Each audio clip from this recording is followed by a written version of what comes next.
Hello folks, and welcome to the channel, or welcome back.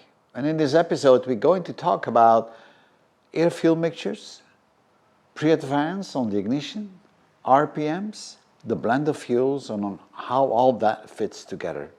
Now in the past I made several videos about carburetors, I made some videos about ECUs, but I also made some videos about ignition systems. And I keep on getting the question, how much advance should my car have to perform optimum? And I can't really give you the answer to that because there are a lot of things that play part in it. So let's start. I guess we all know what happens if we start the car in the morning. And now in the old days you would pull the choke. Modern days it's the ECU that will regulate the amount of fuel that's been injected into the engine. And if we have a cold start, we have more fuel into the air-fuel mixture than when the engine is warm. If we accelerate, we have a richer mixture. If we are cruising along on the highway, the mixture is leaner. So depending on the load we put on the car, we're having different requirements in terms of air-fuel ratio. Now, the stoichiometric value for normal gasoline is about 14.7 parts of air and 1 part of fuel. However, that is not going to give us the power we need for acceleration. So under acceleration, that mixture will become more rich. So we have a requirement to vary the air-fuel ratio. And that is regulated by the circuits in your carburetor, your idle circuit, your progression, your acceleration, and your main circuit. Or if you have an ECU-driven system with an injection, it's going to be the ECU that will regulate the amount of fuel that's been injected. So we need to have that. Now, why is that important? Well, it is important because the flame rate of those different mixtures is different. When I say the flame rate, this is the speed at which the air-fuel mixture is burning inside the cylinder, which is going to give us eventually the power necessary to knock down that piston on the labor stroke. But depending how many fuel molecules we have in that mixture, how close they are to each other, the faster or the slower this mixture will burn. So the flame rate determines the speed of burning. And if I was to draw a diagram of that, you would see that we have kind of a ignition moment. It starts to burn slowly and it builds up, and then we have a peak. Well, we want to have that peak just after top dead center. We don't want to have the peak before top dead center, because we would have then the negative effect. The piston, which is still going upwards, would be having that explosion, the force, and it would force the piston down in the opposite direction of which the engine is running. And we call this knocking or pinging. Very bad for your engine. So the moment of ignition is very important. And we need to ignite it at the right time, but that depends on the air-fuel ratio. So rich mixtures have more fuel molecules closer to each other, so the flame will propagate faster. So we're going to get the peak faster. So rich mixtures tend to burn faster than lean mixtures, because with lean mixtures, these fuel molecules are further apart from each other, so it is harder to ignite them. So that means we will need to have ignition in different degrees before top dead center. If we are going downhill, then we're running fairly lean. And the lean mixture burns, as I said before, slower. So therefore we will need more advance to have that peak, as I talked about before, just after top dead center. If we are accelerating, then we are running more rich, and the richer mixtures, they tend to burn faster. Of course, all of that is within limits. However, that is not the only thing.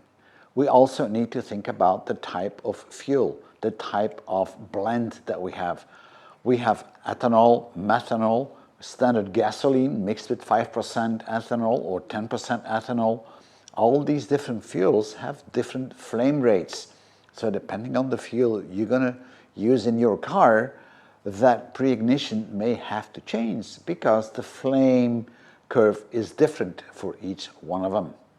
And if that wasn't enough, we also need to consider a couple of other factors. For instance, if you're driving at sea level, we all know that the air is far more dense. If you're driving high in the mountains, the air is far more thin. So we will need to adjust the AFR according to where we drive, sea level or on the mountains. So if you're driving at sea level, then the air is more dense, so we have more oxygen into the mixture than on a high altitude. And the same thing is true for hot and cold weather. Temperature is a very critical element, and I'm having here just a blowtorch, and as you can see I'm just feeding gas in initially, so it's a very rich mixture, and then I'm adding slowly oxygen to it, and you can see how the flame is changing from yellow to blue. That means the flame is now getting hotter, and the mixture is now getting leaner. So the point here is that lean mixtures are increasing the engine temperature inside the combustion chamber. And that, of course, has an immediate effect on the flame rate, on the burning rate of that fuel. That fuel will burn faster, so we need to compensate with the ignition for that. Furthermore, depending how your car is running, your ignition system will have to have the proper spark plugs. We have spark plugs in all kind of types and degrees of heat, so we have hot spark plugs, colder spark plugs, and you will have to fit the proper spark plug accordingly to how hot your engine is running.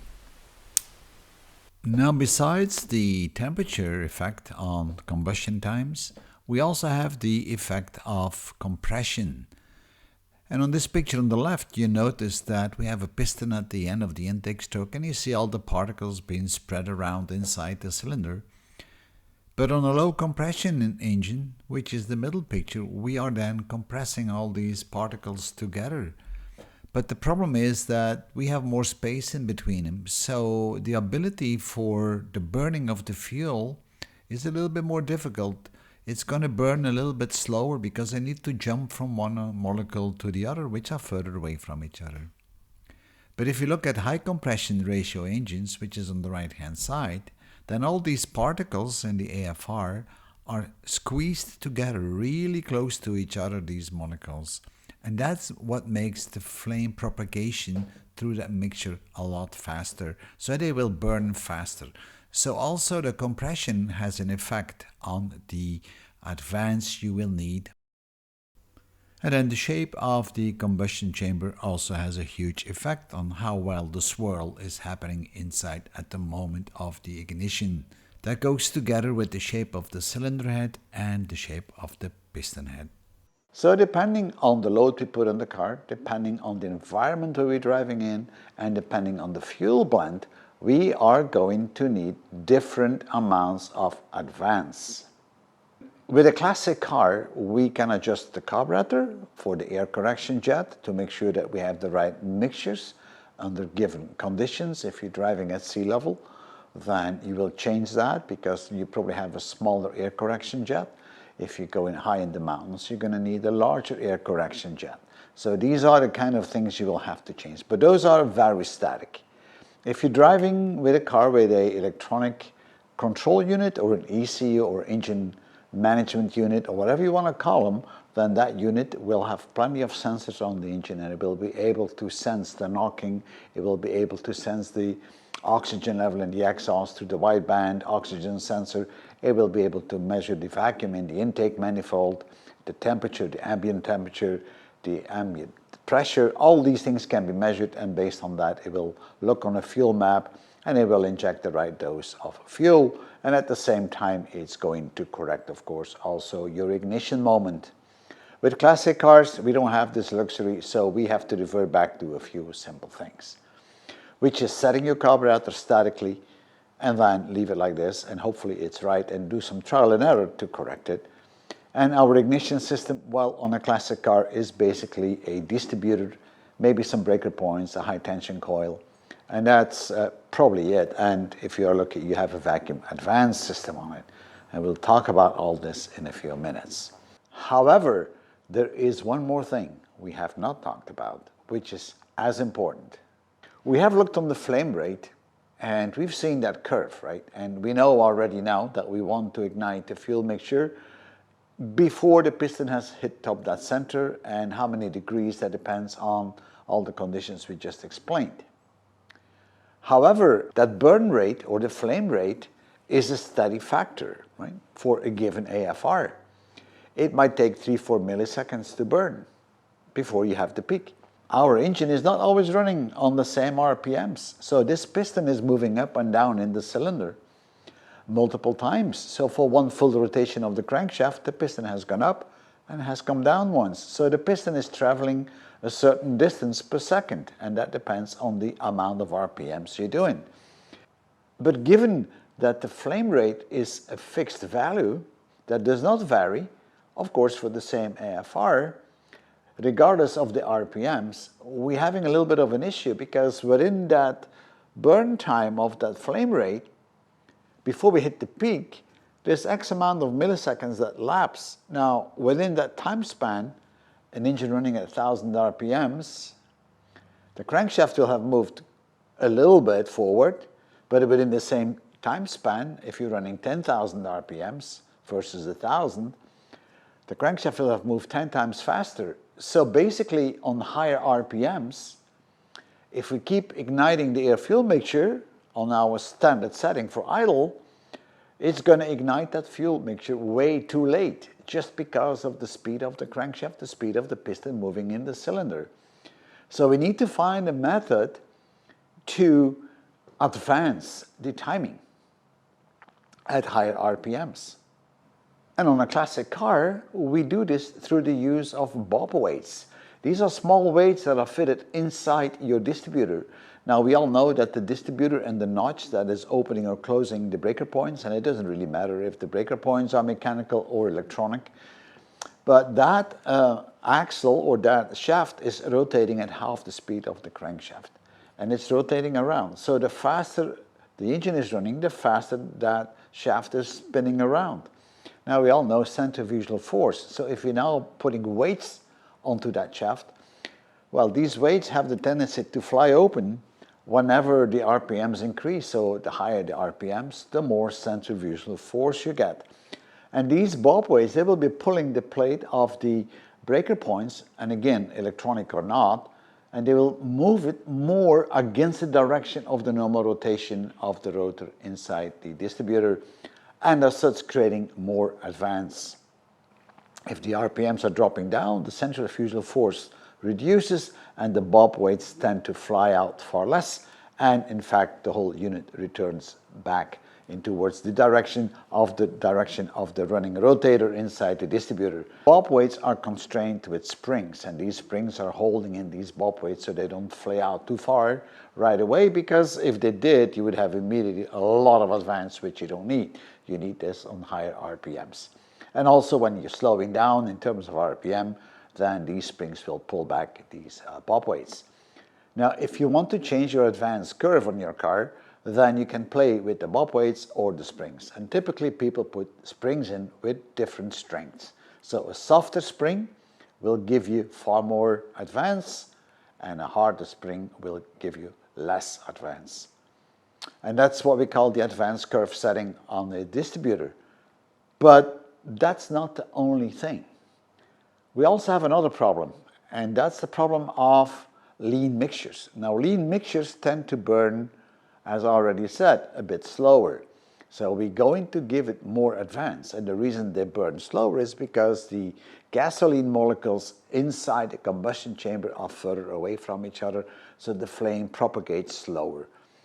Now, how can we fix this? Because we are going uphill and then we're going downhill, and on our downhill trajectory, we are maybe running 3,000 RPM. So we have high RPMs. The bob weights are giving you more advance for the RPMs. However, as the mixture is lean now, it burns a lot slower than if the mixture was moderate or rich. So that means we're going to need more advance. And the way this is done is through the vacuum advance. So if you're going downhill, you typically don't have your butterfly open on your carburetor, or if you're driving an ECU-driven car, then you don't push the pedal down. So the ECU knows it, that you don't demand load.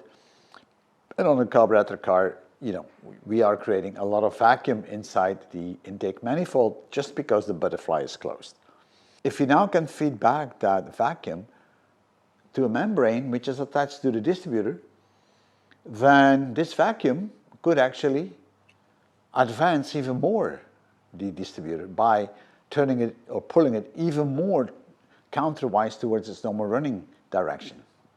So we're creating even more advance on top of the bob weights, and that's ideal then for lean mixtures going like downhill or rolling out somewhere. Now the moment you hit the bottom of the hill, then you're going to depress the throttle again, and when you depress the throttle, well, then the butterfly opens up in the carburetor, and as a consequence the vacuum is reduced inside the intake manifold, and if the vacuum reduces, then the membrane comes back to its normal position, which is attached to the distributor, and then the whole system turns backwards basically, and we are back to where we were with the normal advance on the bob weight.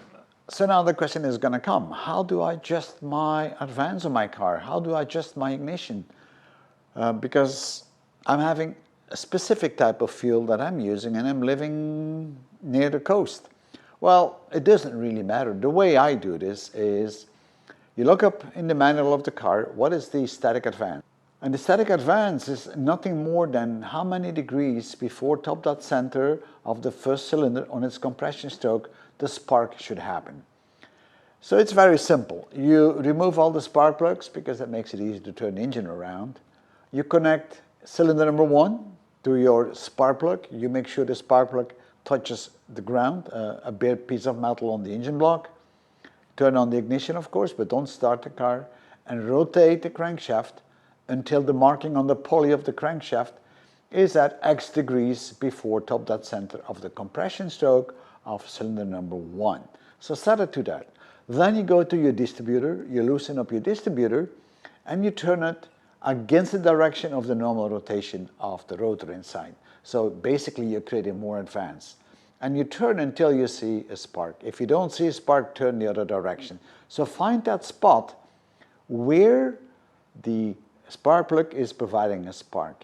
Lock down that distributor, put the spark plugs back, plug it all back up. Now you can start your car, and your car will run.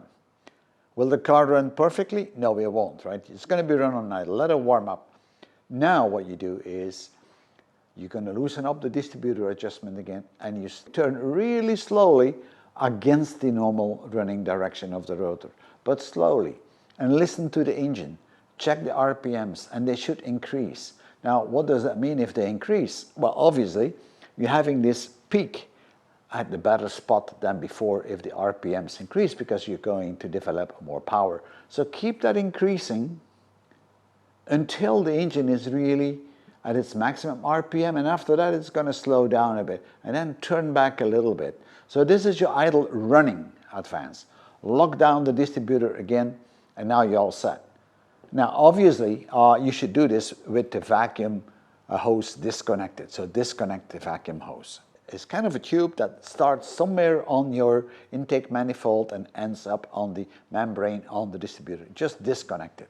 But make sure that on the intake manifold that you plug that up so that it doesn't suck any false air, because that would not be very good. All right.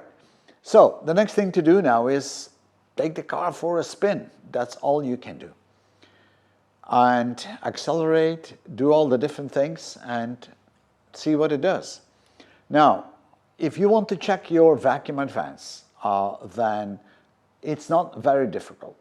All what you need to do is put a strobe light up on your first cylinder, start the engine, and just take the tube off the intake manifold, plug up that hole in the intake manifold, and then just suck on that tube. If you can suck hard enough, you will rotate that part. If not, you can use a little vacuum pump, and you will see that the marking on the pulley will have more advance as soon as you are able to create sufficient vacuum. So that's a very quick check for the vacuum pump. On the other hand, can you check the bob weights?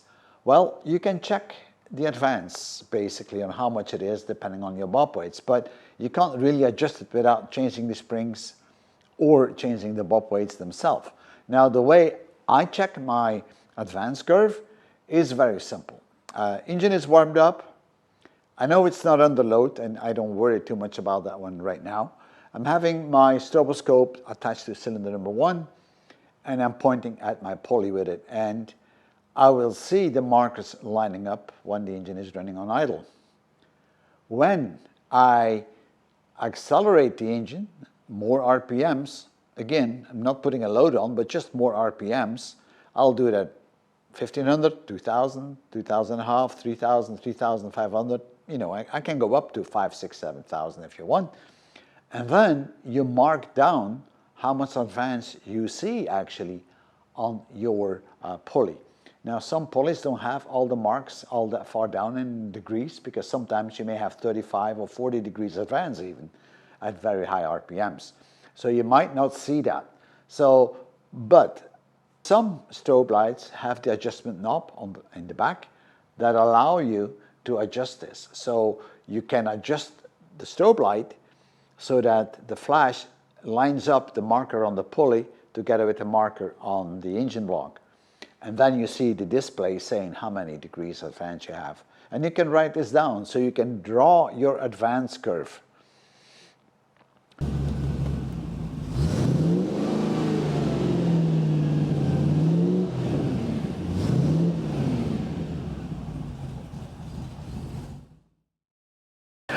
Now, if you need to modify the advance curve, then you would have to change the strength of the springs or the bob weights. Or you buy a semi-electronic distributor whereby you actually can load an advance curve into it and modify it while you're driving. So these are the possibilities. So I think all this is not very difficult. If you have none of the tools, then you can do trial and error with the car. You can drive the car, and if you feel that it's not accelerating enough, that it's not responsive enough, then, well, give it a bit more advance. And you know how to do that. Just turn that distributor a little bit against the direction of the normal rotation direction of the rotor, and then you get more advance. Do it a little bit at a time, check it out. But also make sure that it still runs smoothly on idle. So folks, I hope that you enjoyed this video. I think this was not too complicated, and I hope I've been able to explain you on how AFRs, RPMs, blend of fuel, and ignition moments all work together. Thank you for viewing. Bye-bye.